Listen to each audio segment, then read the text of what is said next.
a small island off the coast of Europe, rainy, unpredictable, and covered in cliffs and beaches that have seen centuries of bloodshed. From Caesar's legions to Hitler's war machine, every great power has looked across the channel and thought, we could take it. And yet, none of them have succeeded. So why is this island fortress, with only 67 million people, one of the hardest nations on Earth to invade?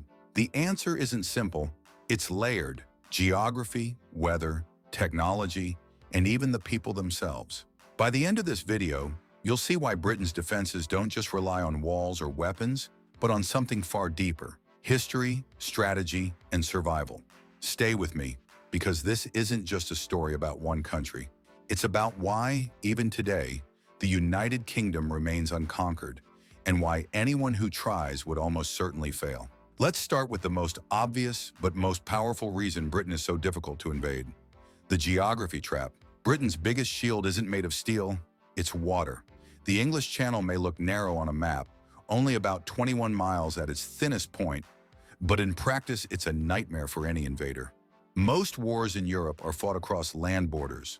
Want to move tanks into Poland or France? Roll them across highways? Want to blitz through Belgium? Drive straight in. But Britain offers no such luxury. For an enemy, the challenge is simple to describe, but nearly impossible to solve. How do you move hundreds of thousands of soldiers, vehicles, and supplies across open water while under constant surveillance? The Channel may not seem like much, but it transforms every invasion plan into a high-risk gamble. History proves it. Julius Caesar himself had to plan for years before attempting his crossings, and even then, he barely succeeded. Centuries later, the Spanish Armada tried with 130 ships and found themselves wrecked not by English soldiers, but by the brutal sea itself. The weather war. If geography is Britain's shield, weather is its sword. This island has some of the most unpredictable and vicious maritime conditions in the world. Storms whip up out of nowhere, winds shift violently, and fog blankets entire coastlines without warning. Invaders from Spain in the 16th century learned the hard way.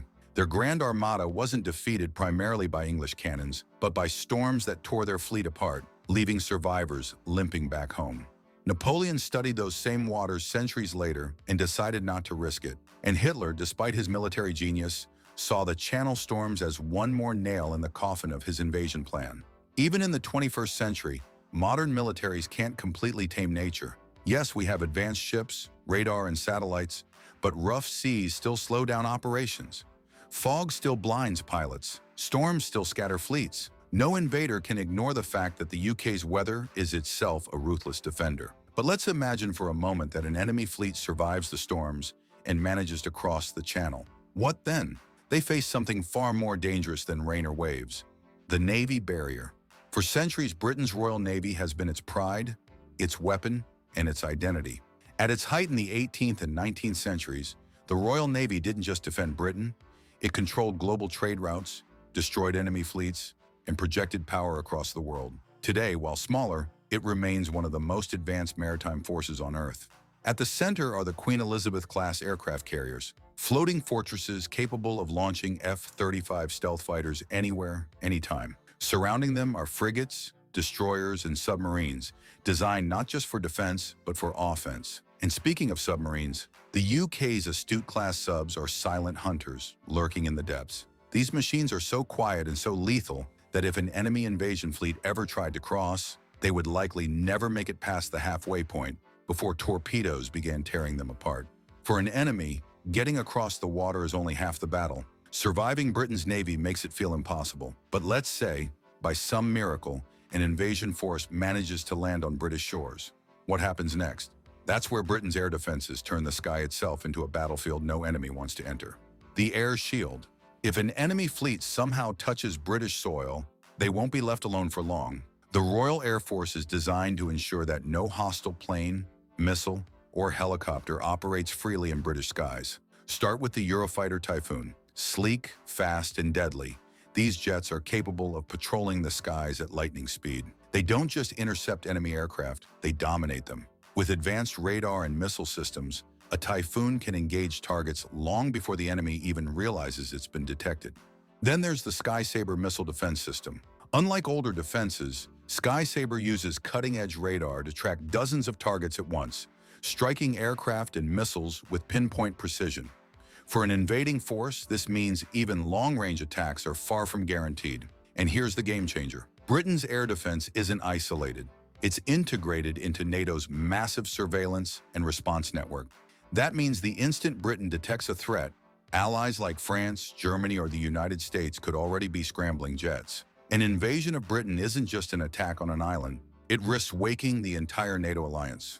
But let's say somehow an invader survives the gauntlet of Britain's Navy and Air Force. They actually make it to the beaches. What happens then? That's when the real nightmare begins. The ground game.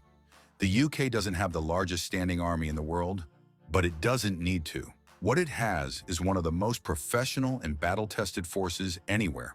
The Royal Marines specialize in amphibious warfare, trained specifically to repel forces attempting beach landings.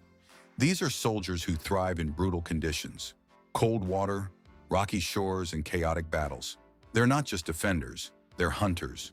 Then there are the paratroopers, capable of rapid deployment in close-quarters combat.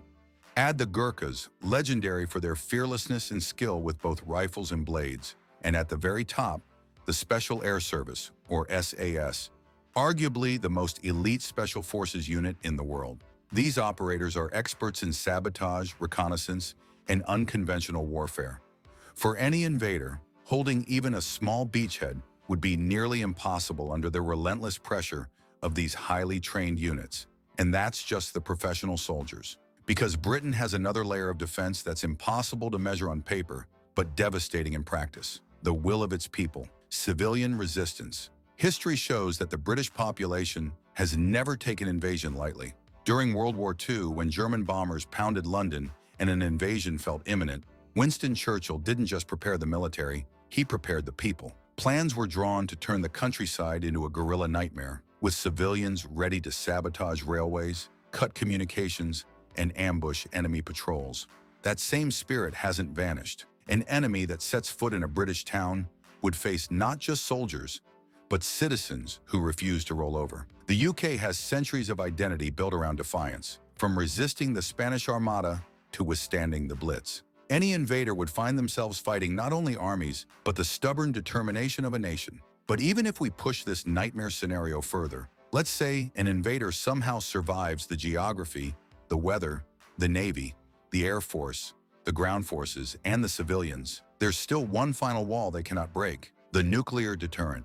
The United Kingdom is a nuclear power, and that changes the equation completely. Its Trident submarine fleet is always on patrol, hidden beneath the waves.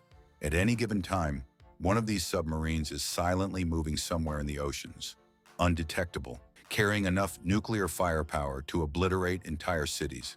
This means that even if Britain itself were under siege, the ability to strike back is guaranteed. No invader can hope to fully control the UK without facing the threat of nuclear retaliation, not just against them, but potentially against their homeland. The psychological effect of this is enormous. Invading Britain isn't just about fighting soldiers on the ground, it's about risking the annihilation of your own nation in the process. At this point, most strategists would agree. An invasion of the United Kingdom is unrealistic. But to fully understand why it's considered unconquerable, we need to look at the two most likely scenarios modern enemies might try. Because brute force alone won't work. First scenario: cyber and electronic warfare. If history teaches us that storming Britain's beaches is nearly impossible, then modern strategy suggests a different path, one that doesn't rely on tanks or ships at all. Enter cyber warfare.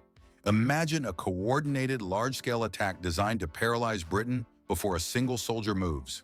Hackers targeting the power grid, communication lines severed by malware, air defense networks jammed or even blinded. In theory, this could open a window for an invader to launch missiles, cripple military bases, and prevent rapid mobilization. This isn't science fiction, it's a tactic every modern military considers. Disrupt first, invade second. If London goes dark and the Royal Air Force can't launch jets, the door looks slightly more open. But here's the problem. Britain isn't unprepared. Its cyber defense units rank among the most advanced in the world.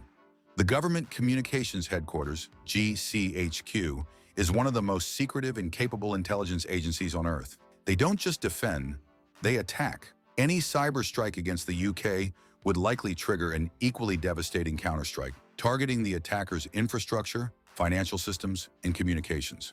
In other words, cyber warfare may sound like a clever shortcut, but against Britain, it's just another high-risk gamble. If hacking the island into submission doesn't work, what about breaking it apart from the inside?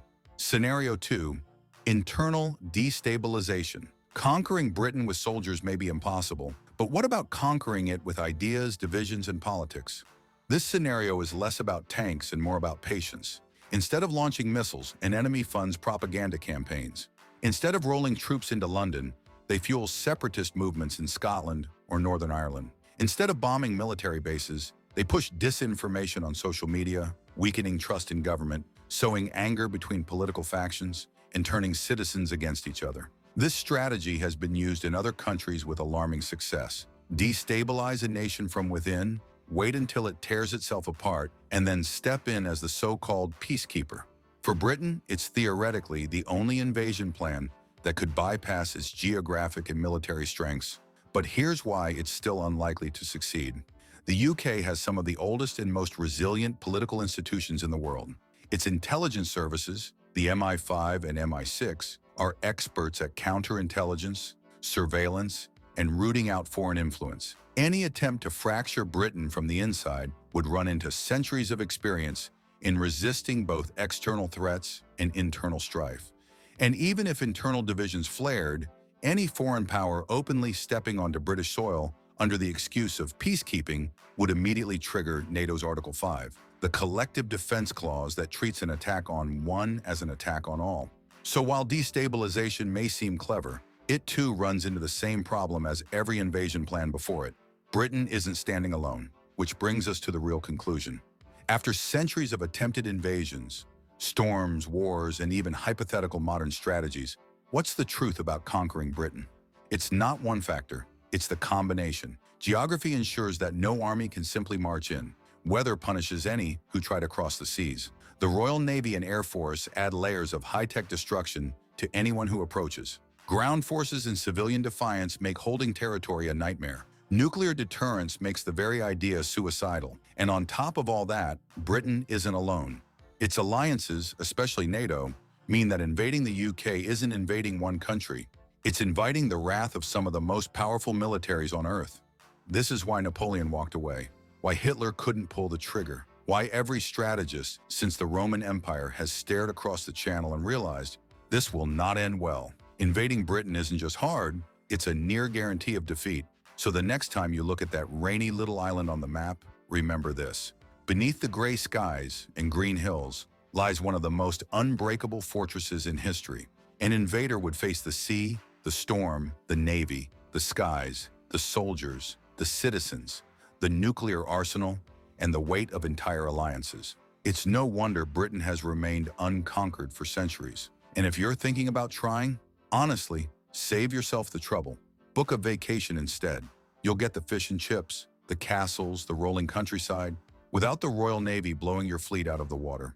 If you found this breakdown fascinating, hit that like button. It helps the channel reach more people who love history, strategy, and geopolitics just like you. Don't forget to subscribe and turn on notifications so you never miss a deep dive into global military power.